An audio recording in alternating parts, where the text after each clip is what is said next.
Well, hi again, everybody. Mike here with History 6 Feet Under, and today's monumental story will take us from Tampa to about 50 miles down the road to this small cemetery in Bradenton, Florida. The Tampa of today would not have been possible without the work and sacrifices of those memorialized on the Riverwalk. Throughout Tampa's history, there have been a number of women who defied norms of the time and carved out their own legacy in the city. Elizabeth Dortch Barnard was born in 1881. In 1900, she married her husband Ulysses, and they moved to Port Tampa. By that time, Tampa was growing and expanding at an unprecedented level.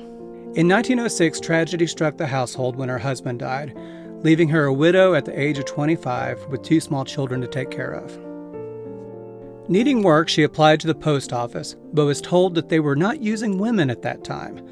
Undeterred, she found a stenographer's job and enrolled in business courses. With children to raise and 2 jobs, her day began before 7 in the morning and often extended till after midnight. Through sheer determination, she worked her way up through the ranks of the civil service system, and by 1923, she became Tampa's first female postmaster. Elizabeth presided over the boom of the 1920s and grew the post office dramatically during her tenure. Under her leadership, Tampa went from 19 letter carriers to 113, while also adding 16 postal substations. In spite of all the good work she did, postal appointments like hers were political in nature, and there were always numerous men who wanted her job. Unfortunately, she was forced into retirement at the age of 52. Although she still worked with post offices throughout Florida, she never again reached the heights of her office in Tampa.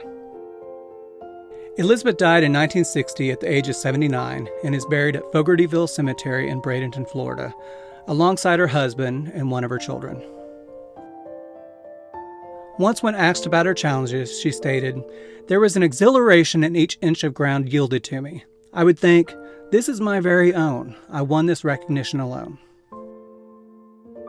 Elizabeth Dortch Barnard was a trailblazer in a time that did not truly acknowledge the efforts of women.